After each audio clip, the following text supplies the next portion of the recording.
Love that duck.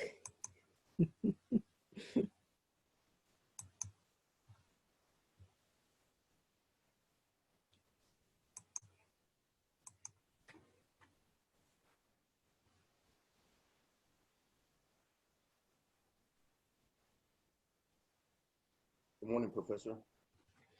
Morning. Good morning. How you doing? All right. Catching up. I'm doing a lot of reading. Mm. So I know I got to do the 4 and 5 haikus. I didn't get any feedback, but that's okay. I think I actually just finished up all those classes, old Zoom recordings all day today. So we'll see. What's my question? So just real quick, let's see. So for 4 and 5, do they just come from the PowerPoint or the papers that you put up the readings, or is the reading supplemental, or Oh, does no, it? no, the reading is the core. Yeah, so the suttas, and now we're on the sutras. So yes, it's specifically about the text that was discussed in that PowerPoint. Okay, and so the text does come from those papers that were written, right? The documents that you posted in the weeks. Yes, so the Okay, suttas are all files gotcha. online, and there's also links. When it comes to the sutras, that's in the Kanza text, except for the Lotus Sutra. Okay, so that's in this text, right? And That's the and one. You got and it. and we should already be like pretty well into this, or will we just finish up the Vispana meditation book? Well, today we're going to start on the Heart Sutra, which is in that text. So we're starting that book today. Okay, okay. I already Yep. started it. All right, I got you. Okay, thank you. You're ahead. Trying to be. Hi, Professor. Hello, how you doing? Good, how are you? Air quality's not so good today. It True. was a little better. Yeah. Other than that, it's fine. Oh, Professor, yeah, I read the Heart Sutra over the weekend, and I really, I think it's my favorite sutra so far. I really like how they say like the form is emptiness. It really reminded me of Bruce Lee at first, where he said like formless, shapeless. I'm not sure if it's related to Bruce Lee, but yeah, I like how it's talking about emptiness in everything. Yes, that's a very important concept that we're going to get into here and also in the Diamond Sutra. So the emptiness is the core of both of those sutras, but also very difficult to discuss. Oh yeah, actually, I do have one question about the Heart Sutra. The no when it says no eye, ear, tongue, body, mind, sound, smell, what do they mean by that? So all those aspects that are associated with the way that we take in data from the sense world, they're Mm-hmm. empty in the sense that they are not separate. So this goes back to the problem of the Atman. So we're not Oh, okay. a single separate entity. All of those Mm-hmm. are interconnected. Oh, okay. So we will be Oh, so getting that's into that. Mhm. oh, we'll talk about today. Yes, yes. So this is what today we're going to start the Heart Sutra. Oh, okay, cool. I'm curious to learn more about it. Yeah. Oh, Professor, another thing. The Charles Wei Shenfu Foundation. Are you involved with it? I certainly am. I am the founder, and Professor Fu was my husband. Oh, really? Yes. Oh, Professor, I was chosen to be the recipient of the scholarship this semester. Are you? Ah, wonderful. Wonderful. That's congratulations. Were you the one selecting people, Professor?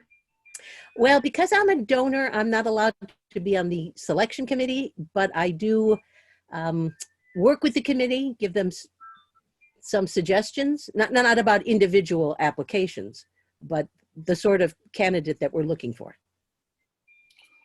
Oh, okay, yeah. A couple weeks ago, I was selected recipient.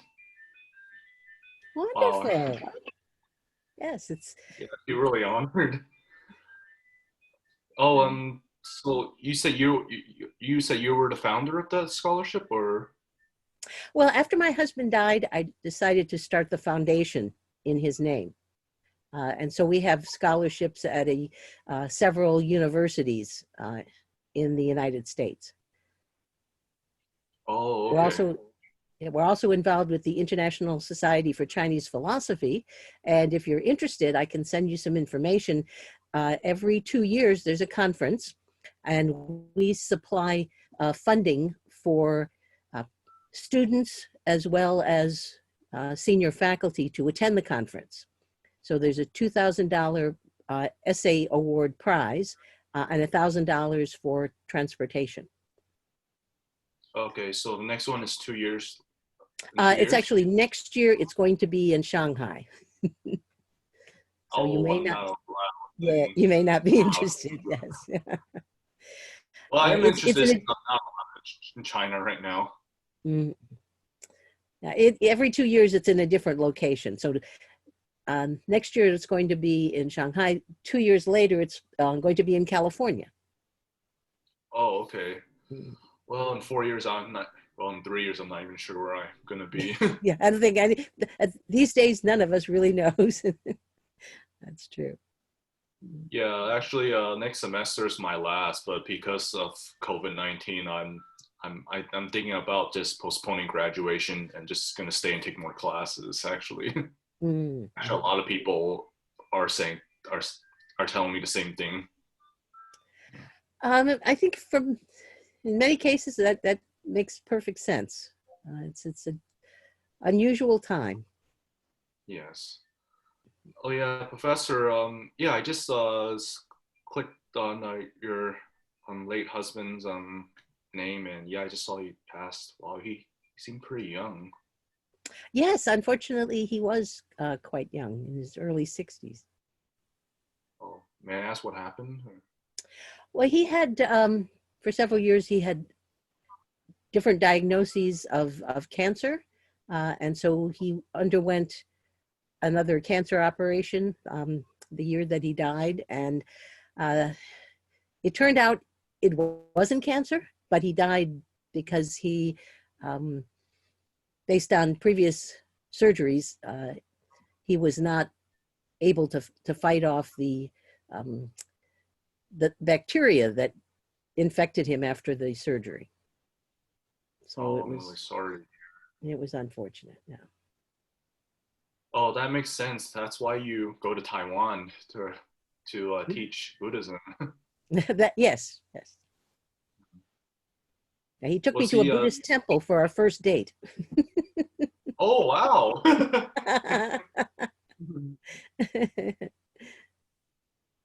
Was he like a professor on Buddhism as well in uh, SDSU or? yeah, so he taught at Temple University in Philadelphia. Oh, okay, okay.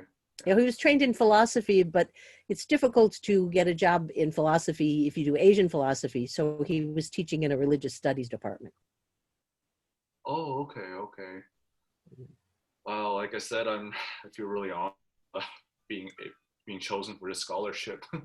Well, I'm so glad that it's you. That's wonderful. Well, I wrote on my thank you letter that I'm definitely gonna work really hard since they chose me. I don't want to let them down. Oh, I'm sure you will. You're an excellent candidate. Oh, really honored.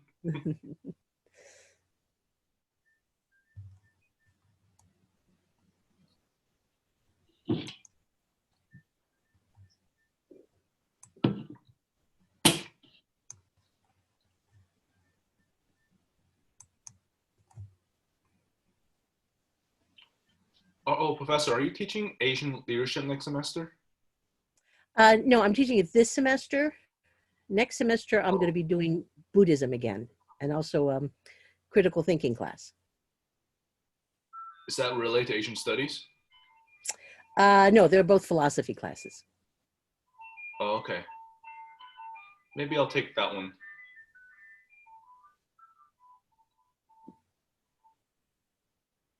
We do talk about Asian things, though. Okay, I guess it's really like the Asian culture. Mhm. Okay, I guess we should get started because again, we've got our recording going, and if people join us, they should be able to. Yeah, we're doing fine with that. I did want to say something about the commentaries because there was a problem, it seems, with commentary 6. I think it's been fixed now, so some people didn't have access on Canvas. I'm interested in having the feedback from your commentary.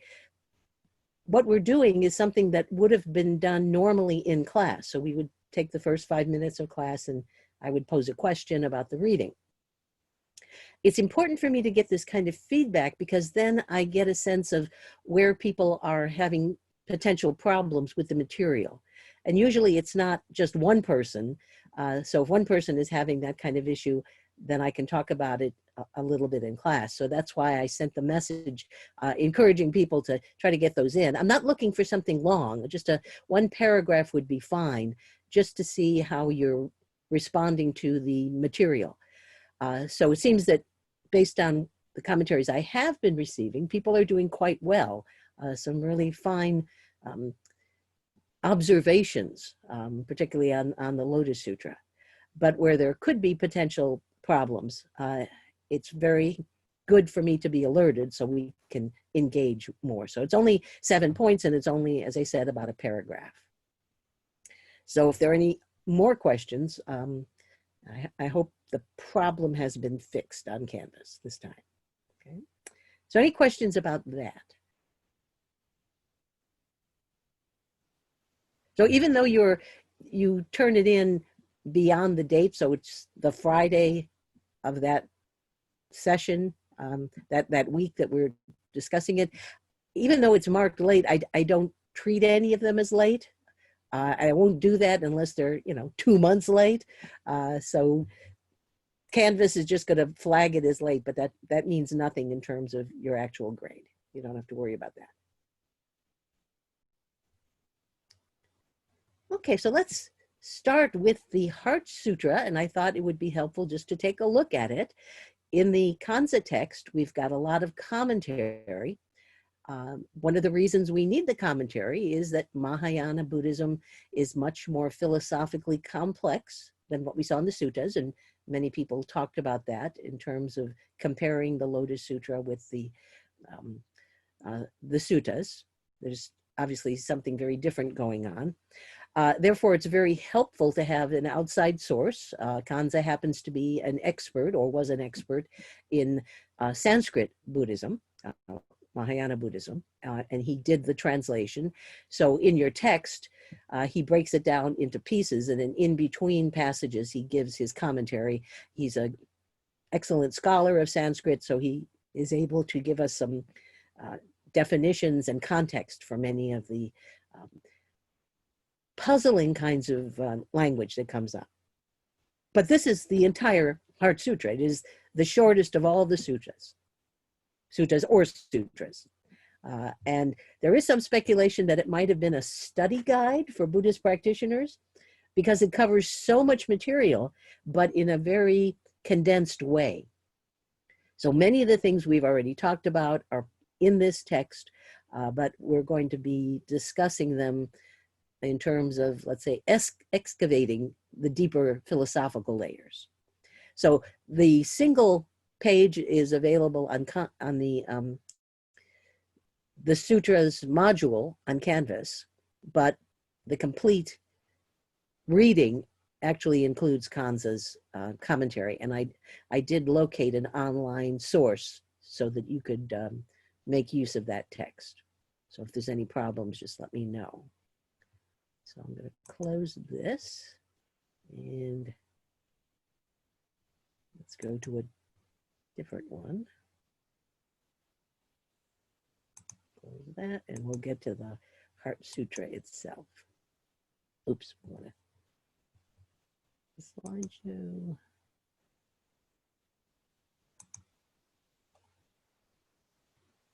Okay.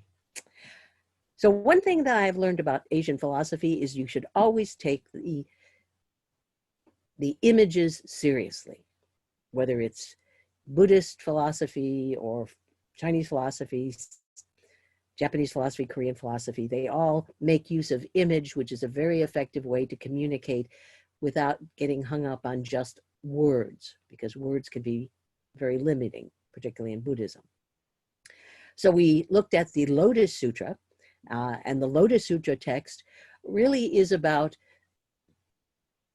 the jewel is in the heart of the lotus, that there's this wonderful presentation. Many people said that they enjoyed reading that chapter of the Lotus Sutra, and it's has a lot of description and kind of draws you in, very different than what we saw in the suttas. But that's like the petals of the lotus. It attracts our eye, and therefore we want to get closer. But what's really important in the Lotus Sutra are the seeds, and the seeds are all about the message of Buddha wisdom, Buddha mind, Buddha nature. So in order to get people engaged with Buddhism, we need to get their attention. And that's what the Lotus Sutra is doing. Now here in the Heart Sutra, I found this image some years ago. And what do you see in this image? Do you see the heart?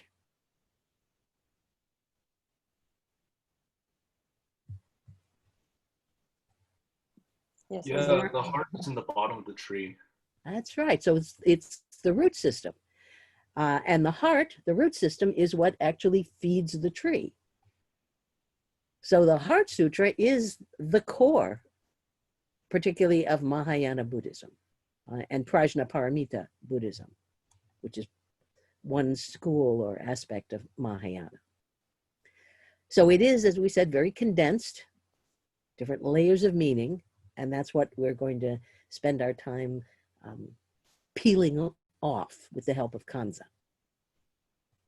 So getting to the heart, getting to the core, getting to the essence. So even in English, we use the notion of heart in a very similar way.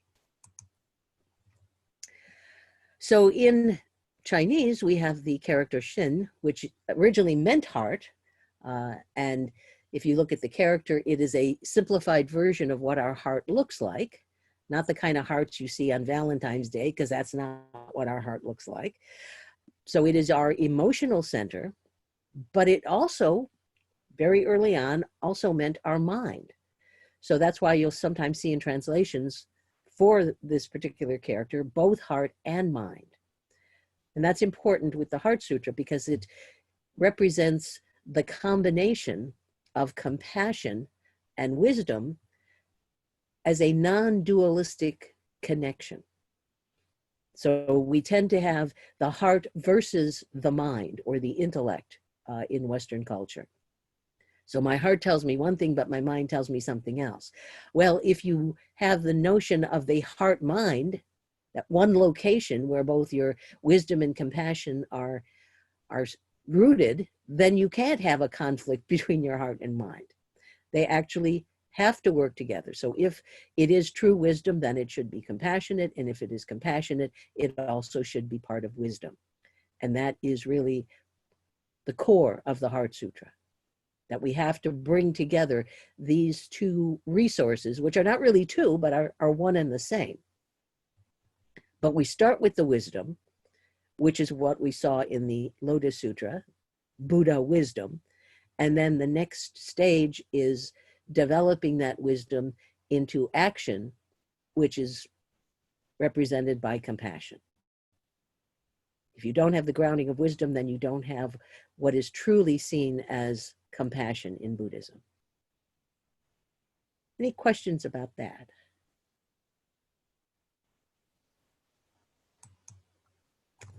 Okay, so it has a much longer title, the Mahaprajnaparamita Hijaya Sutra. So that's the Sanskrit title. And then you can also see the Chinese version here. So the great wisdom, so Maha is great, Prajna is wisdom. Paramita, translated here as gone beyond, and that's a big component that we need to focus our attention on today. And then the next word means literally heart and sutra. So it is usually referred to as the Heart Sutra, but we have to look at the whole context. The great wisdom gone beyond. Great wisdom gone beyond is another way to talk about compassion. So compassion is recognized in Buddhist philosophy as a form of wisdom that has gone beyond what we traditionally think of as wisdom in an intellectual sense. So, spoiler alert, that's going to be part of this week's commentary. So any questions about that? So our job is to find out, what is this gone beyondness? And how does that become incorporated into wisdom? So I added this just right before class, so it's not in the PowerPoint that you'll see online, but I'll make sure that it gets there later today. This Heart Sutra is very profound, even though it's very brief and very condensed. And one of the most interesting approaches in the 20th century is the Heart Sutra as ancient Buddhist wisdom in the light of quantum reality. We talked a little bit about quantum mechanics in terms of the second sutta, and the text that discusses this by the science professor, who was also a Buddhist. So this is actually a Korean monk who wrote this. A very interesting approach, seeing parallels between the very often surprising and confounding view of reality that we get through something like quantum physics or quantum mechanics. So we'll talk a little bit about that today. So let's kind of get things started with the triple loop learning in the Heart Sutra. What is the process, the three-step process that's going to take us from the suspending to the redirecting and then the letting go? And the letting go is particularly important in this sutra. So first we have the suspending. What do we need to suspend? Well, suspending here is represented by the notion of empty. We have to empty out the 5 skandhas. Now, we talked about the 5 skandhas in the second of the suttas.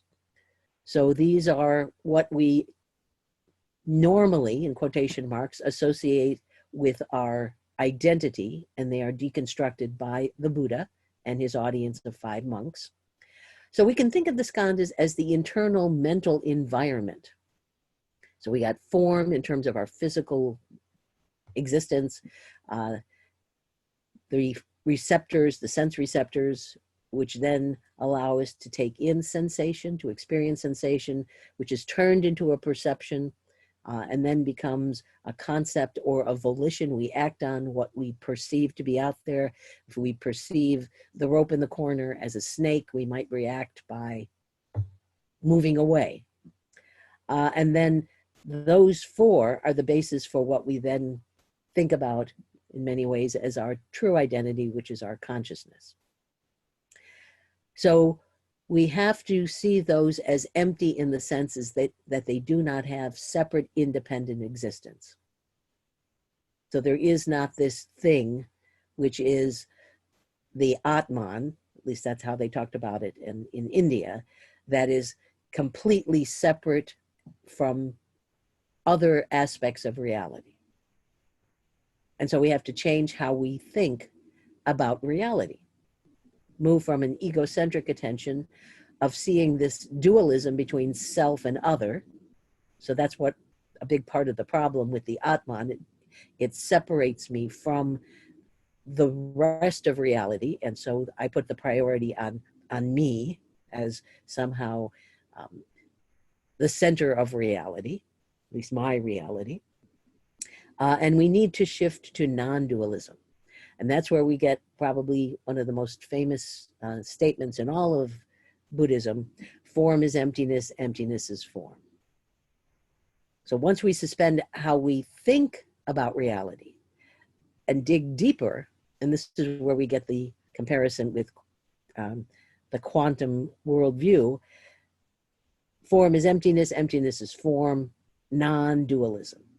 They are not separate, although we perceive them as separate. So that's the first philosophical issue that we need to deal with. And that's how the sutra actually starts out. So once we have that clarification of our relationship to reality, then we have to redirect. We have to empty out the dharmas. And we talked last time about the dharmas as these physical, intellectual, and emotional things. So that's our external environment. So what we take to be our internal reality, as well as what we assume is our external reality, are being questioned and deconstructed in the Heart Sutra. And once we empty out the dharmas, they're not single separate things. Dharmas are just those fragmentary perceptions of reality. So that's the difference between the white light and then the light as it goes through the prism and breaks into these fragments of color, when in fact all of those colors are contained in the Dharma with the capital D. And then we can change how we talk. That's our shift. And this is the middle way between asserting and denying. So once we move away from the dualistic worldview of self versus other, me versus things outside of me, then we also have to change the way that we discuss. And that's problematic because many languages are dualistic in terms of their structure. So we get phrasing in this text and other Mahayana texts that seems to be contradictory, but we're working with a different kind of a logic here, the logic of non-dualism. So this middle way between asserting and denying, we talked about the middle way between asceticism and hedonism in the historical Buddha. So now we're getting much more philosophically profound and talking about this middle way between asserting and denying, saying that this is true and that is not, the is versus is not, two-value logic. There are other forms of logic. Not all forms of logic are two-value logic. There's multiple value logic. And this is Buddhist logic, which is non-dualistic. So they're both is and is not form. They're both is and is not emptiness. There is form, but form is not separate from emptiness. There is emptiness, but emptiness is not separate from form. So this, is there a question? Yeah, I was just wondering so what exactly do they mean by emptiness? Form is emptiness, emptiness is form. So Well, is that just like the lack of like non-attachment? It's very complicated, and that's one of the key things we're going to discuss this week. So we're going to get there. That's going to be the haiku essay of the week, having to do with this whole notion of emptiness. And the translation is of emptiness, which is very common. Sometimes they use the word void. That, I think, is confusing and leads us to a misunderstanding what Buddhism is about. So one of the things that I've done in the past, and I'm going to share some of the results with you, is ask students to provide their own translation of the term. In Sanskrit, it's shunya or shunyata. So how can we translate it so that it avoids being just the absence of something? So it's actually much more complicated. So this is the micro view that we find in the quantum reality. So once you kind of, yeah, go ahead. Is this also talking about where some deep meditators go to the void or the emptiness where they supposedly transcend their body and go to these mystic places? Well, it's not a location. So you can empty out the skandhas and you empty out the dharma. So you empty out the way that you interpret and filter reality. And then you have the experience of reality itself. In Mahayana, they often use the term suchness. So it's not a place. It's just cleaning up the distortions, the delusions that prevent you from seeing what's right in front of you. State of being. I'm a little reluctant to use the word being because it has a a certain meaning within the context of, let's say, European philosophy. Buddhism is about process, not about being. Would So you say you- that it's potential before It's- form, before it becomes form? Because it can become anything. If we have an ongoing process, so it's the realization of potential as well as the potential itself. So it's, remember, Buddhism recognizes impermanence. So it's a constant state of flux that's going on. So if we start talking about being, then we have to stop. Then we have to stand in one place. That's where we get the allure of permanence or the eternal. And that's not something that is recognized in Buddhism.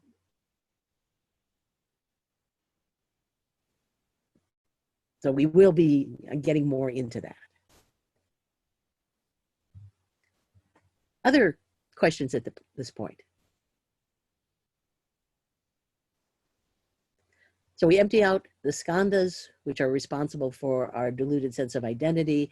We empty out the dharmas, responsible for our diluted sense of the so-called external world. In fact, internal, external, those are just ways that we look at it. They're all connected, praticca samuppada. But we also have to empty out the concept of emptiness, because we are in danger of getting hooked on the concept of emptiness. And then we would no longer have the view of no view. So emptiness itself can become a view. It can become a dharma, just as the dharma, the teaching of the Buddha, can become a dharma. We talked a little bit about that last week. We'll be doing more of that discussion in the Diamond Sutra. So the temptation to say, oh, it's all about emptiness. But in fact, form is emptiness and emptiness is form. So if you want to cling to emptiness, that's another kind of tanha, which leads to another kind of dukkha. So this is discussed with a very interesting phrase in the text that's translated by Kanza as thought coverings. So we have to change how we live. We have this picture in our mind and set of concepts and terms that are ways in which we describe or try to make sense of reality. And that's okay, as long as we remember that that is not reality. That is an attempt to try to communicate reality. So these are thought coverings. This is thought that is covering the actual reality itself. So we have to let go of the thought of emptiness so we can have the experience of emptiness. That actually is the main problem of the interlocutor with Buddha in the Diamond Sutra by the name of Subhuti, that he's hung up on the concept of emptiness. He's an expert on emptiness. And when people want to have a Dharma talk on emptiness, they call him in and he can talk for a long time, give you all the details about emptiness. Problem is, has Subhuti ever really experienced emptiness? And that's the problem that we're going to see in the Diamond Sutra. So what happens is we have to change how we live. We have to change from this egocentric to an allocentric form of attention.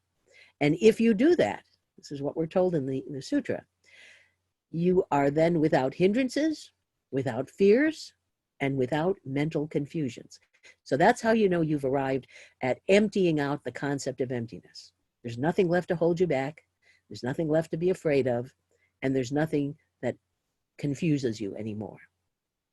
And of course, in order to be at that state, you have to be at least a bodhisattva, because that's who is talking in the Heart Sutra.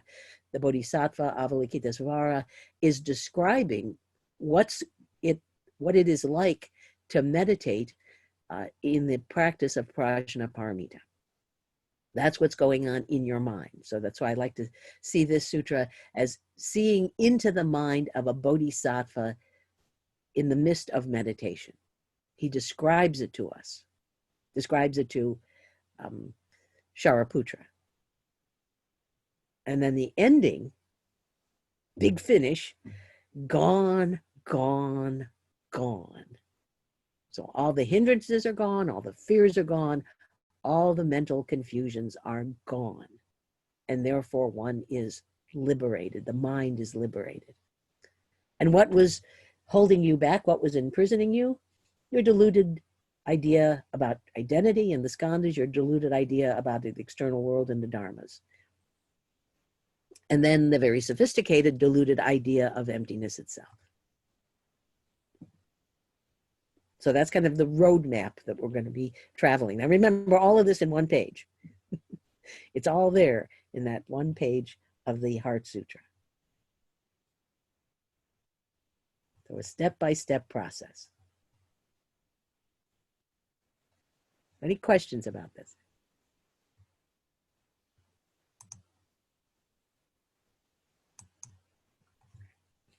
Okay, so in Kanza, what he does is he breaks it into parts. So even though it's only one page, he wants us to see the structure. So that's one of the things that is very often missed when you read particularly the sutras.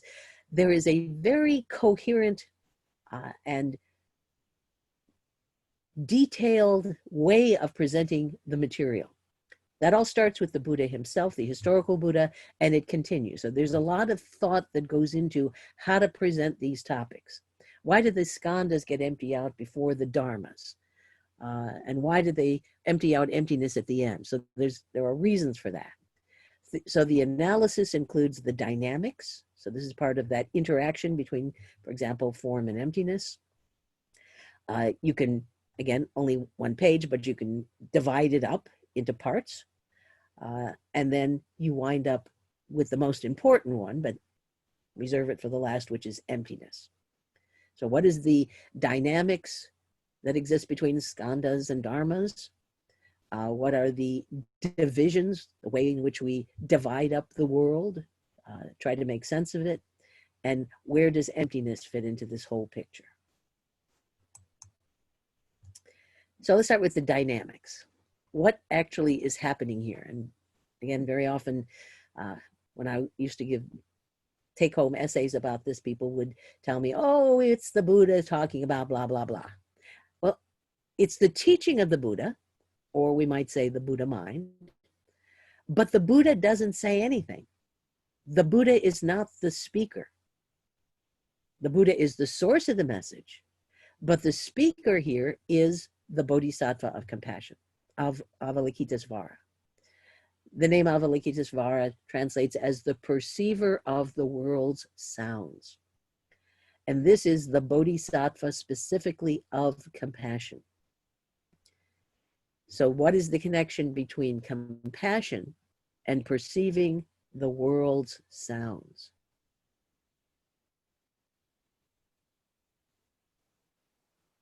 Avalokitesvara is a really good listener. What does that have to do with compassion?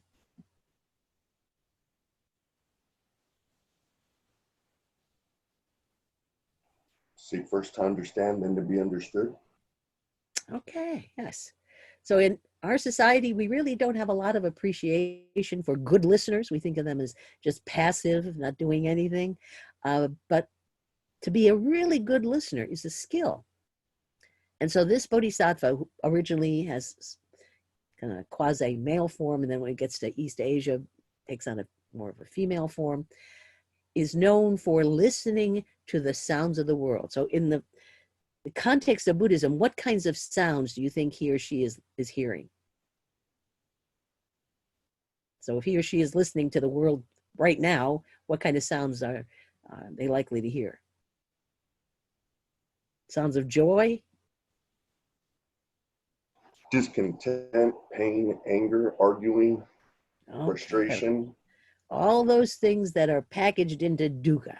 So that's what makes her compassionate. She's listening for those who are experiencing dukkha, and therefore, as the bodhisattva who's going to try to help them to get away from that dukkha by eliminating their tanha.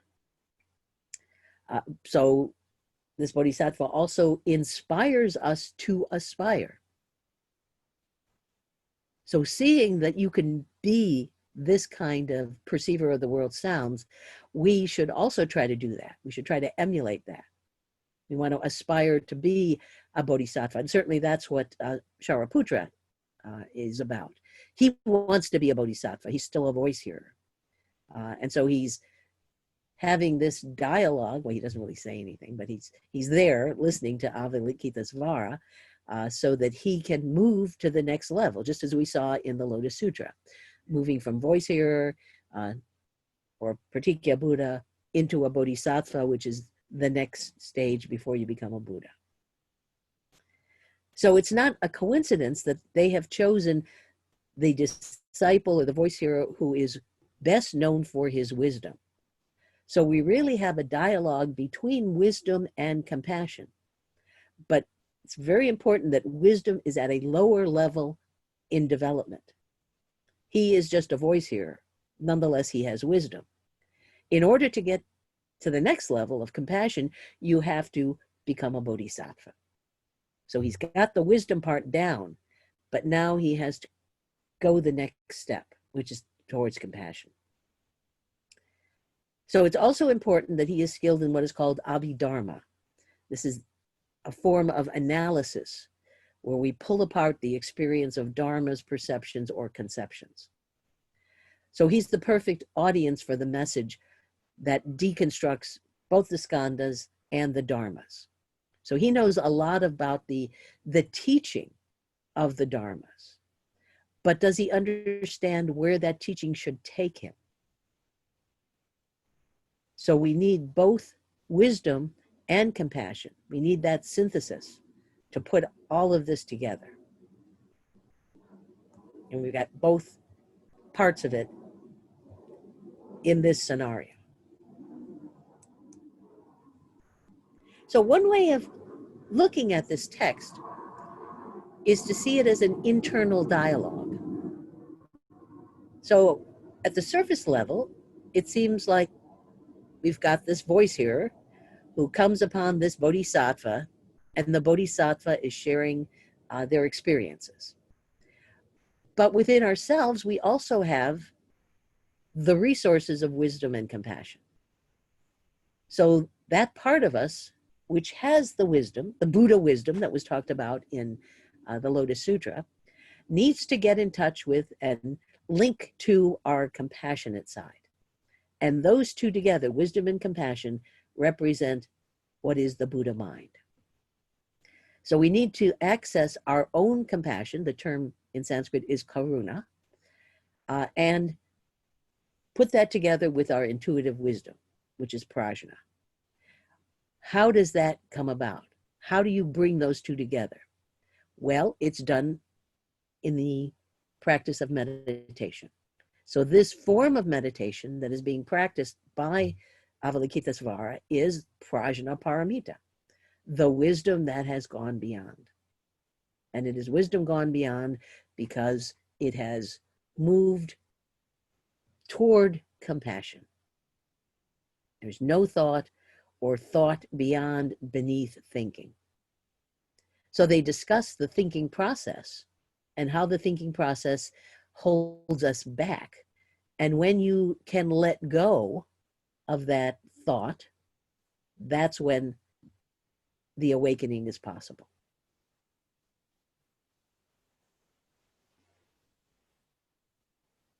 So that's really what's taking place here.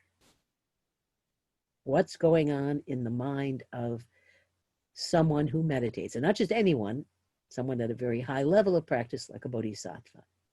That's what we're being told. That's what's being described.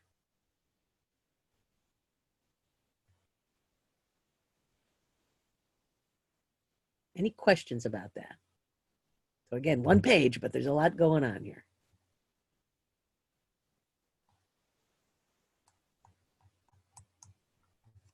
So this is a Korean depiction of Avalokitesvara. And I like it because it ties in with a statement that's made at the very end of the sutra about leaning on prajna paramita. So we actually see the bodhisattva seated in a chair and leaning on something, in this case the chair, but symbolically leaning on Prajnaparamita. That is what happens when you're doing meditation practice correctly.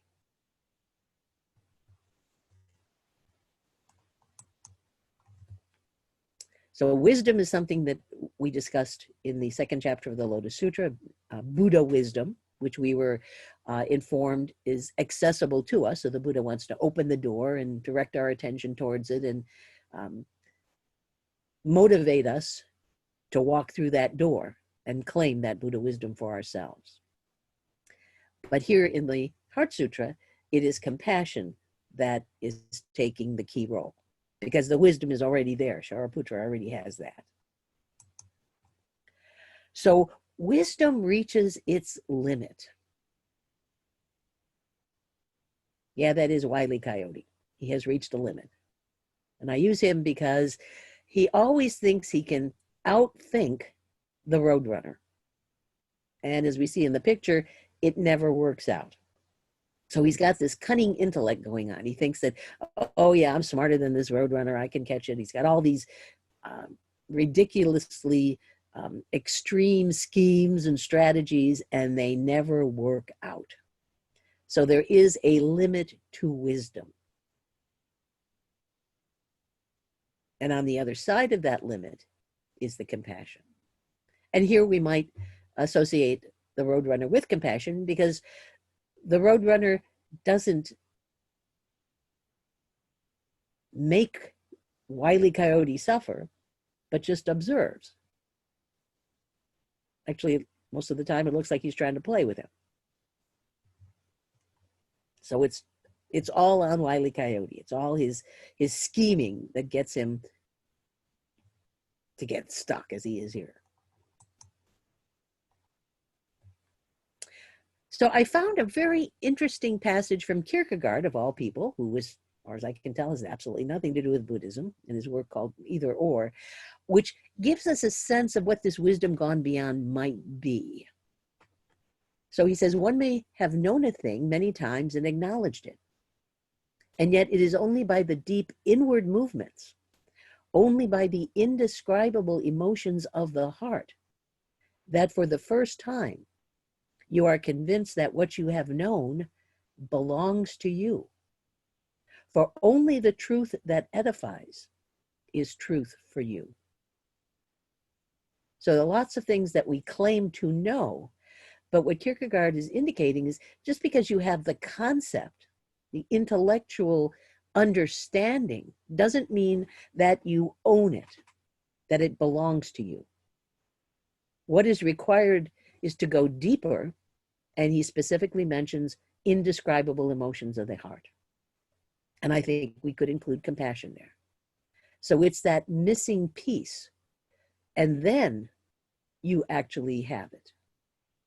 Then it's not just an idea or something you can discuss. As we said, Shariputra is very good at discussing things about the dharmas, but you reach a deeper level. Everybody get a sense of what Kierkegaard is saying here. You're more than just an intellectual being.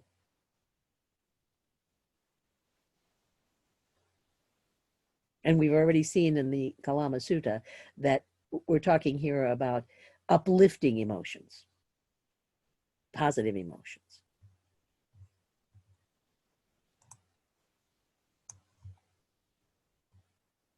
Any fans of Kierkegaard here? Yep. I've had a few realizations like, oh, why am I doing this? Like, I know I shouldn't eat this donut or something. And then I eat the donut anyways. Yeah, so just you say to yourself, yeah, I know it's wrong, and then you go ahead and do it. Well, yeah, there's a gap there.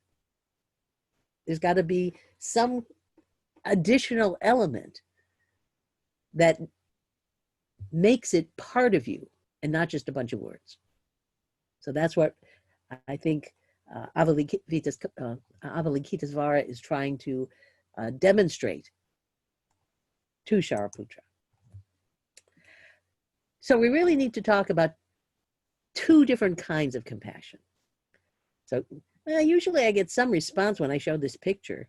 Let's try that again. We'll go back to, oh, just the words. And now, can I get some, ah, isn't that cute? Oh, So seeing something so cute and fuzzy, everybody wants to save the panda. That's why the World Wildlife Federation uses the panda as their symbol, because they know they're going to get that kind of positive emotional response. However, that's not the kind of compassion that the Buddhists are talking about. Got more fuzzy beings. This is Wolfie down here. This is Snopey over there. This is somebody's cat. I'm very allergic to cats, so it's not my cat. And this, I think, is a very helpful piece here about what actually constitutes, in this case, love or compassion, this positive emotion. And this is from a newsletter by a Buddhist organization called Snow Lion, Dharma the cat. And so the little monk says, so you see Dharma, the cat's name is Dharma. Love is paying absolute attention to the loved one, being right there with them, mindful of every sound, every move, each and all their thoughts and feelings. And the cat's saying, you're kneeling on my tail. So how does this relate to what we've just been talking about?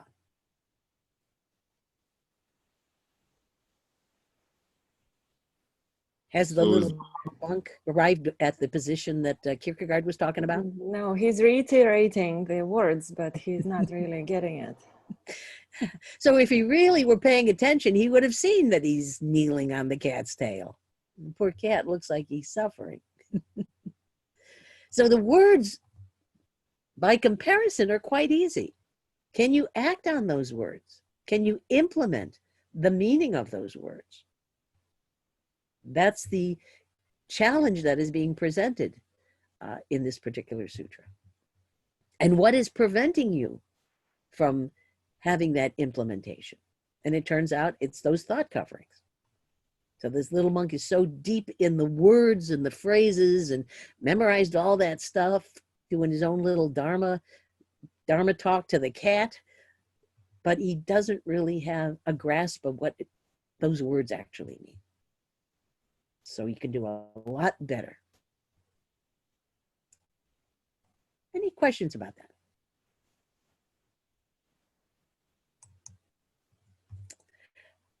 So this also relates to brain chemistry.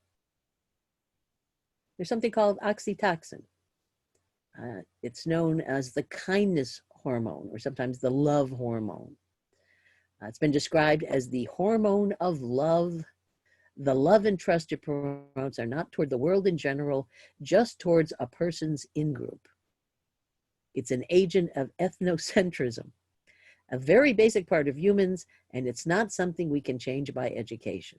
Well, actually, I think Buddhists would disagree that you can change it, particularly by meditation, but educating people in meditation. So there's this hormone that kicks in when you recognize a similarity between yourself and someone else. It usually starts between a mother and a child. So when the baby is born, this hormone kicks in, and then the mother begins to identify with that infant, which is, of course, has great survival value for the infant in the human species. But it also kicks in when we recognize someone as perhaps looking like we do, or having similar features, or having similar opinions and beliefs. We have a kind of a bonding experience with them. But as it says, it's not allocentric. It doesn't work in all cases. And it can be used to promote ethnocentrism, which is divisive rather than unifying. Here's a doctor talking about this. The brain weighs emotional attitudes like those promoted by oxytocin against information available to the conscious mind. If there is no cognitive information in a situation in which a decision has to be made, like whether to trust a stranger about whom nothing is known, the brain will go with the emotional advice from the oxytocin system. So if you see a stranger out there, how do you know that you can trust that stranger, or how do you know whether you should be wary of the stranger? If you can connect with them in some way, if you can identify with them, if you see somehow that they're similar to you, you are much more likely to make a judgment in their favor. Although it is possible to override the emotional default. So this may have something to do with unfortunate cases in policing, where police officers very often wind up perpetrating violence against what they see as potential criminals, and they make a judgment based on whether or not that so-called criminal looks like them or doesn't look like them, whether they can see a similarity or there's a dissimilarity. So Buddhism wants to go for something much bigger than this. So there's no calculation. So when you have this conflict in your brain, should I trust them? Should I not trust them? You're trying to make a calculation. So that would be cunning intellect. No calculation as to who deserves compassion or who I should deserve to give a break or give an opportunity to prove themselves. So no one can decide who is worthy of compassion, because we're all inherently worthy. Whether we're good, whether we're bad, or we're ugly, we all deserve, from the context of Buddhist compassion, I call it the big C compassion, we all deserve compassion. And that, of course, is not easy for many people. So this is Thich Nhat Hanh's discussion of the 4 exalted dwellings that we talked about in the Kalama Sutta. He calls them the 4 aspects of love. First is loving kindness or empathy. And notice how he keys in to the ability. If you actually have this form of love or compassion, you act on it. So loving kindness is the ability to bring joy and happiness. Compassion is the ability to ease pain. In terms of joy, if there is no joy in love, it is not true love. And freedom or equanimity, when you love, you bring freedom to the person you love. So you act on that high level emotion. And that's the wisdom that has gone beyond. Is not just the, what a cute panda kind of feeling. So mindfulness opens us to compassion, which has allocentric attention. That's one of the things that is being recorded in terms of scientific studies. So there's real world evidence of that in something called the mindful classroom. Exercises designed to increase mindfulness, a catch-all term for practices that help you focus on the present moment. They're actually using this in classrooms, often with children, to develop that sense of compassion. You might have noticed it, in one of the earlier slides, it said, well, you can't teach that to people. Well, actually, I think you can teach it. At least the Buddhists and the science seems to argue that. So this is the Compassionate Schools Project in Louisville. Mandatory mindfulness classes for the children have to go there. Now, the word mindfulness often makes people more comfortable. Meditation is sometimes looked upon as some kind of religious practice. So the more common term that you'll find used is mindfulness. So how did that work out? After just 2 weeks of mandatory mindfulness, these kids exhibit better attention, awareness, gratitude, and happiness compared with kids who did not have classes. So when what I would call the task-driven brain gets still and everything gets calm, which is what happens in meditation, the feelings, stimulus-driven, come out. The feelings of gratitude and happiness. So this is just a sample of what's happening in the Prajnaparamita meditation practice of Avalokitesvara.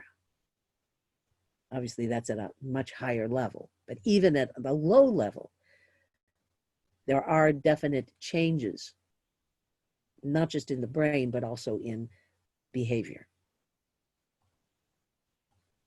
Any comments on that?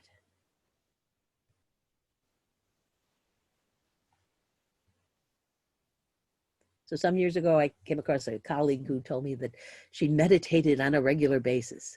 And I was very surprised because when I knew her behavior with other people, it sure didn't seem like she was doing Buddhist meditation.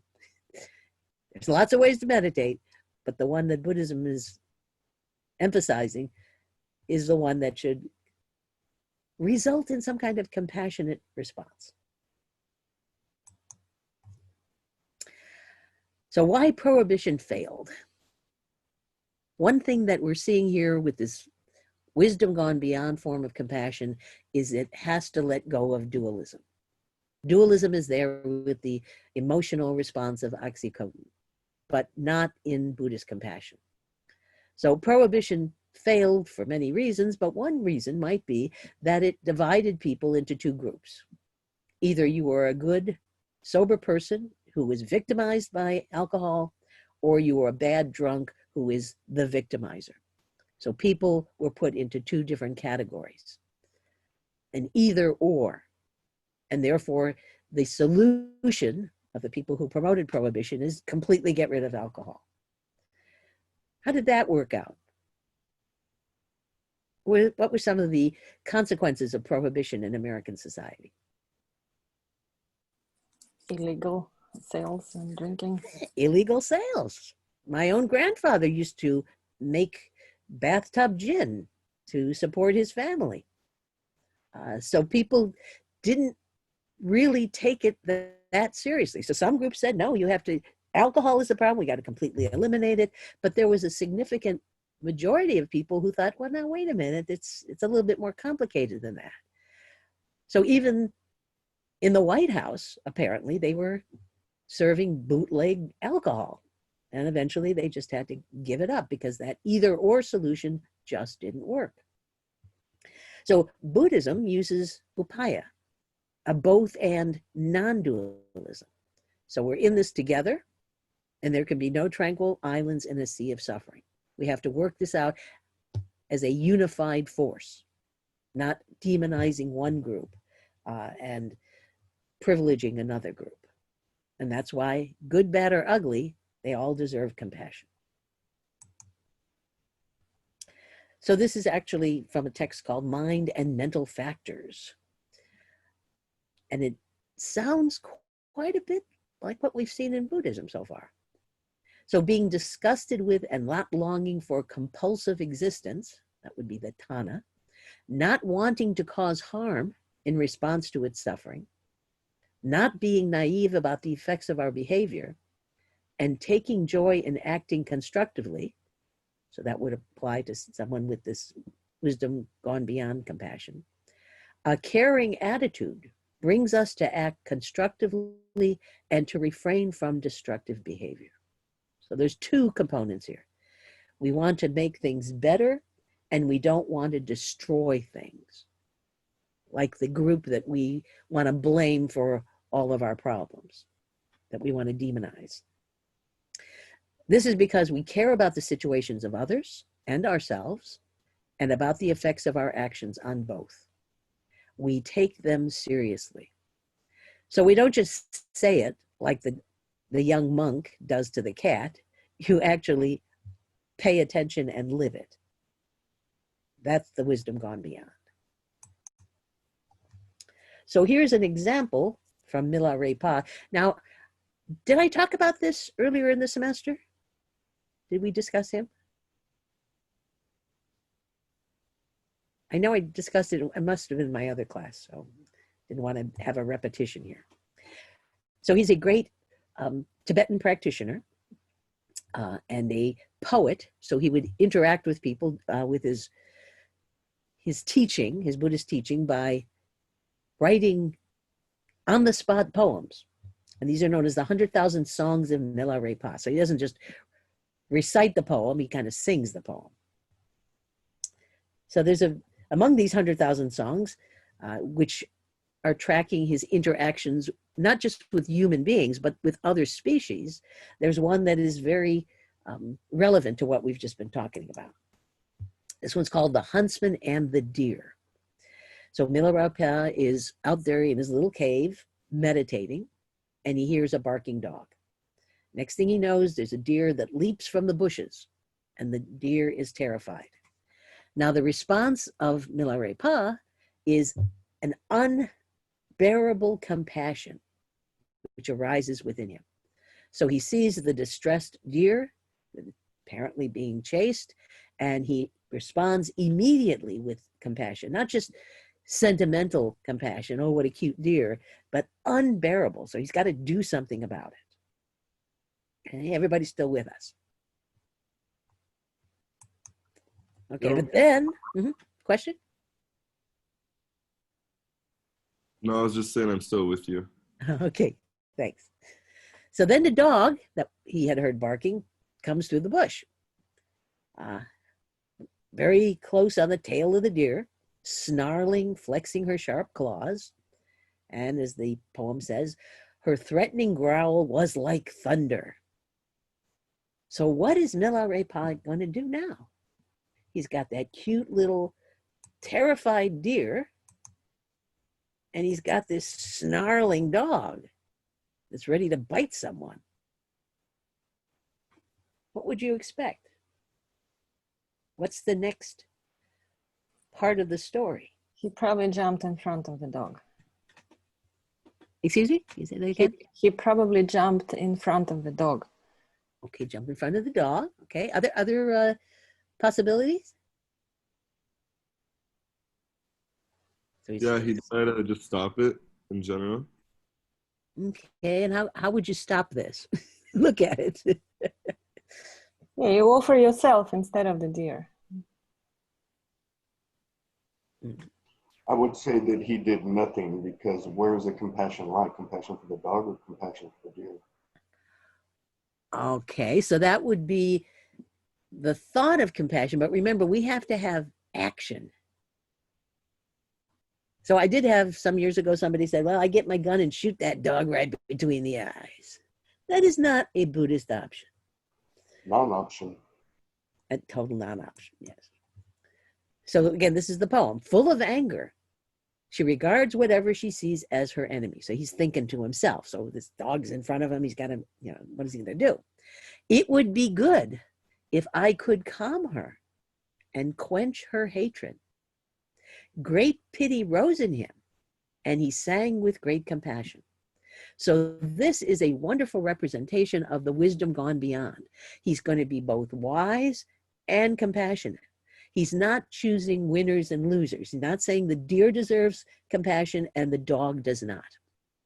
In fact, he's very aware that this anger, which is considered a poison, is what is driving her. And he wants to help her get rid of that poison. And so he does what he does with all of his other encounters. He sings to her. If you do not try to catch self-mind within, what good is it to catch prey outside? So appeals to self-interest in a way. And there's a little bit more that goes on. And the next thing, the huntsman, the dog owner, shows up. So he's very angry because this is his prized hunting dog. We're really good at what it's supposed to do. But what he sees is Milarepa seated with the dog now pacified on one side and the deer on the other side. And it's described that he is a mother with her sons, that he is treating them both equally, not blaming the dog and not defending only the deer, but bringing them together. So he again thinks to himself, if even ignorant animals understand my preaching, he, that is the huntsman, should be able to understand too, for after all, he is a man. So he thinks, well, if I can, help them, I should be able to help him. But it turns out the huntsman is a little bit more difficult to deal with. Initially, the huntsman wants to kill him because he's ruined his dog, but the hunter is won over by the poetic outpourings on the Dharma. So he turns the wheel and he offers the deer, the dog, and his weapons to the sage and becomes his disciple. So another happy ending. Now, I don't suggest you try this on your own unless you are someone at a highly evolved level like Milarepa Pa and a very good singer. But that's the story. And whether or not it's literally true, it does represent this notion of wisdom that has gone beyond. Looks like we got some chats here. I'm trying to get them out here. Whoops. Sorry.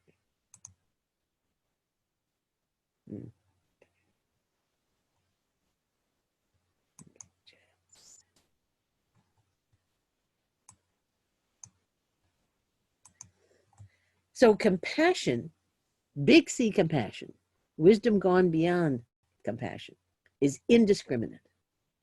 You have to care even for the ugliest. So I didn't hear any ahs when this picture came onto the screen. Anybody think this is cute and fuzzy? I'm actually trying to figure out what that is. Apparently it's a kind of frog, but very Oh, distorted. okay. Yeah, I very was thinking unusual. something from the sea. Looks like a creature. And how about these guys? Oops. Winners of the ugliest dog contest. They deserve equal access to compassion from a Buddhist perspective. So this also brings into question who is the bodhisattva and who is not a bodhisattva. So what qualifies someone to be a bodhisattva? Or what would disqualify them from being a bodhisattva? What are their distinguishing characteristics? So it seems like Milarepa Pa does qualify as a bodhisattva. And this is a question that came up often in Buddhism. Is anybody excluded from the possibility of being a bodhisattva and therefore eventually a Buddha? In the Lotus Sutra, there are multiple manifestations that are presented. In terms of Pratityasamutpada, the interconnectedness of things, we can also see that a bodhisattva cannot be a bodhisattva without beings who need to be saved. So suffering beings are bodhisattvas to bodhisattvas. If you want to see yourself as a savior, you need someone who needs to be saved, someone in a state of suffering. Samsara is nirvana, nirvana is samsara. So both the notion of the sufferer and the savior are equally empty. And this will be discussed more in the Diamond Sutra, which makes it quite clear that there really is no such thing as a bodhisattva who is a savior, and there is no such thing as someone who needs to be saved. So even these categories of savior and target of the savior, those are part of our thought coverings. So to be a bodhisattva is not to intentionally say, I'm going to go out there and I'm going to save the world. You just do what is a natural response,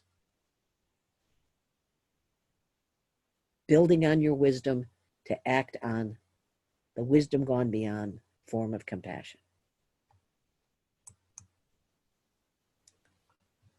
And this is another story, dog lover.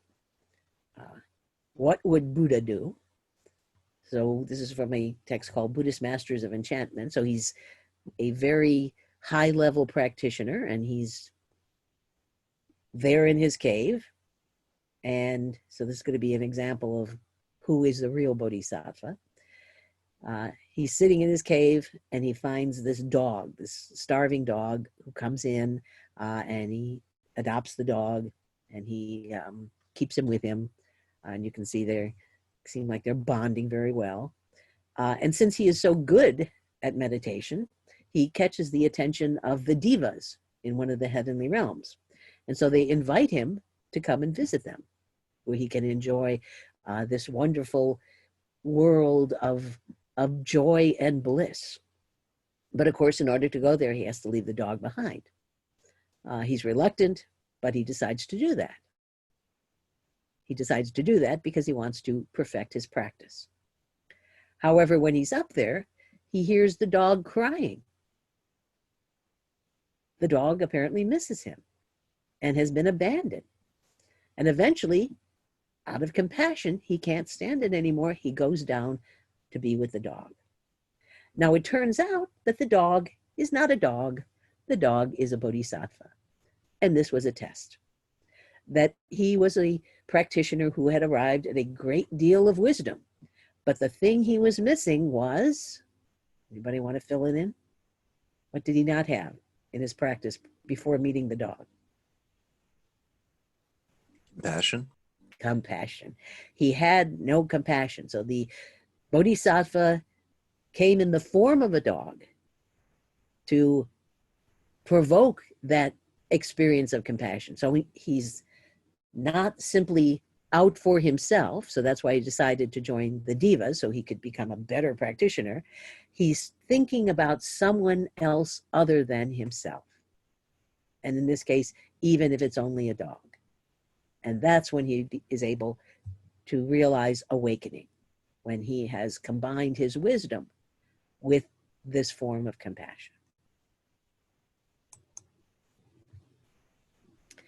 So there's a lot of confusion about the role of bodhisattvas. So they really aren't saviors, but role models.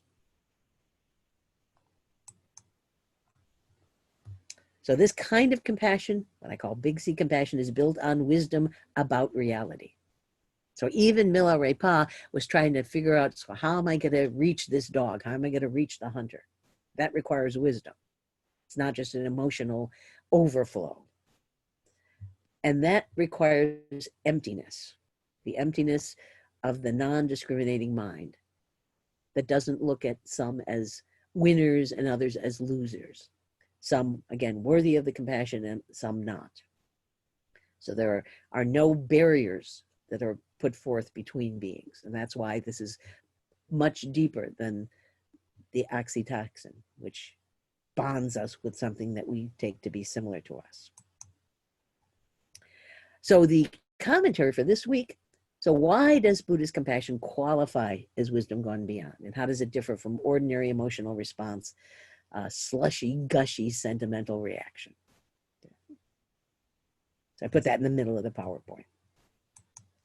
So now we actually get to the Heart Sutra. I'm going to be looking at the way that Kanza divides it up into pieces so that we can get a clearer sense of it. So this is the Sanskrit text. The first piece is the invocation. So this is kind of calling on someone or some being to witness the sutra text. So in this case, it's invoking Prajnaparamita. So Prajnaparamita was always presented in a feminine form and is addressed in the sutra as the lovely or the lady, the holy or the noble. So this might be looked upon as calling upon our own inner resources of profound wisdom, the wisdom gone beyond. So Prajnaparamita is represented in this feminine form, but is also a form of meditation. So the prologue, basically the next line, a description of Avalokitesvara, the Bodhisattva of compassion, who is in the midst of this practice called Prajnaparamita. So there's different forms of meditation, and this is the form of meditation that develops this kind of wisdom gone beyond. So it describes the subsequent realization about emptiness. So what is going on in the mind of a bodhisattva while they are practicing? That's what we're going to find out. So the contemplation is said to be free of or detached from delusion. So you have to let go of all your deluded ideas or concepts. So it's the bodhisattva practicing Prajnaparamita meditation deeply. So that is specifically said in the text. So it's not just a first time. This is someone who's been doing it and does it quite well. And what happens next?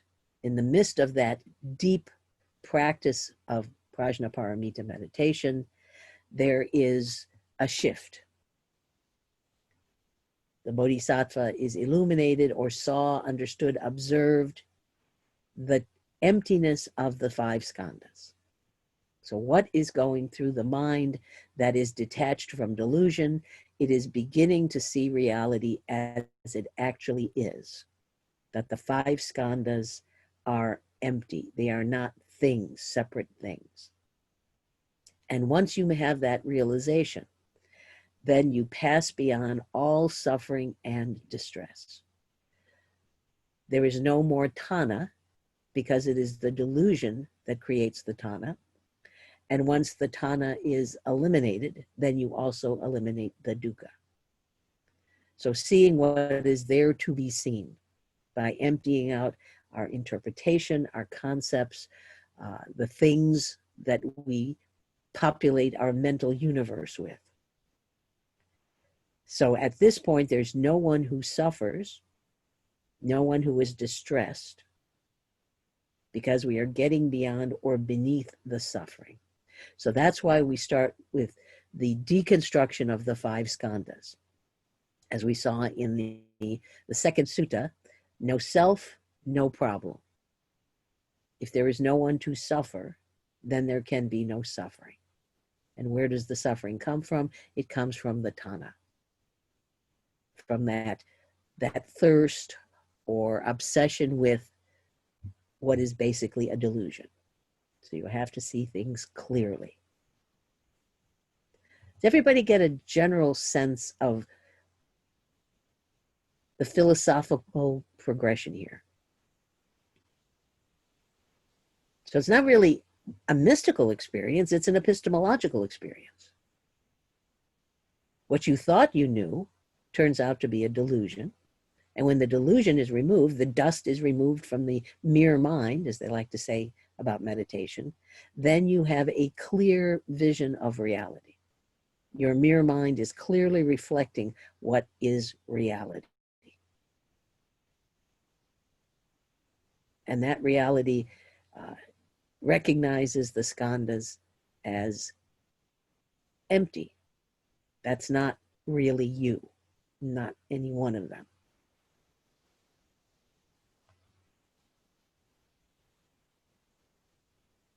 So this is the beginning of the description.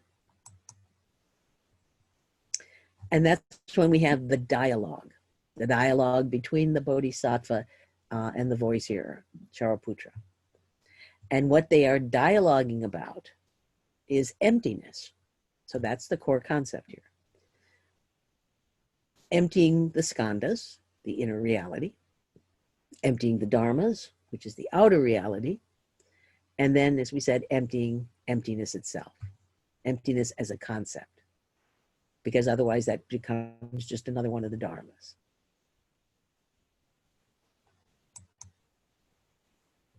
So the first stage is the dialectics of emptiness. So there's 3 stages here. So Avalokitesvara tells Shariputra about the non-dualism of emptiness of form and the form of emptiness. And then moves on. The form, of course, is the first of the 5 skandhas, and moves on to all the other skandhas. So it really is encapsulating exactly what is contained in the second sutta. And the conclusion there was non-atman. Anatman.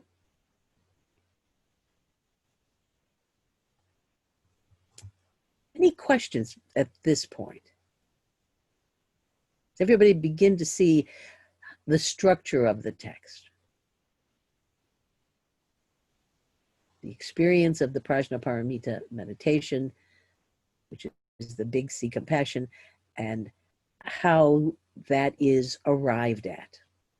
How was it that this bodhisattva was able to come to that realization by deconstructing, emptying out the components of delusion about who we are in terms of our personal identity, what we think the so-called external reality is, and then finally emptying out even the concept of emptiness.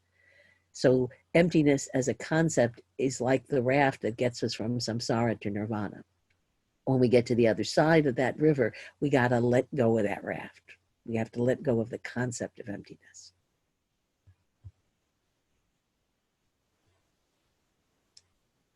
Any questions so far? Okay, so that's our time for today. Still available if there are any questions people have.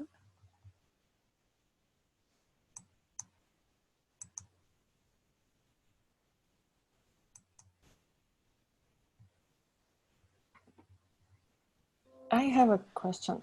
Yes. It's not related to the topic of today's lecture. Just generally, what is the difference exactly between sutta and sutra? Oh, it's sutta is the Pali word and sutra is the Sanskrit word, but they mean the same thing. String. Right. Yeah, that's what I also found. But why did we start naming them suttas and now sutras? What does it mean? Oh, for us? because there was a change in the language that was being used by Buddhist practitioners. So at the time of the Buddha, nothing was written down. But then a couple hundred years after, they decided that they really should write them down, even though the Buddha told them not to. And at that time, the dominant language was Pali. So that's why they use that language. It's just the traditional title of the writing. Yes, it means string, and that's what they did is they would write passages on leaves and then string them together. Mhm. So it's a book, but a book that is constructed by stringing together leaves. Mhm. Okay, I see. So there is no difference for us in whether it's titled sutta or sutra. It's The only same. difference tells us when it was When? written Okay. down. So the Mhm. sutras come later when Sanskrit was the dominant literary language. And that's Got at the it. time Thank of you. Mahayana. Okay, thank you. Any other questions?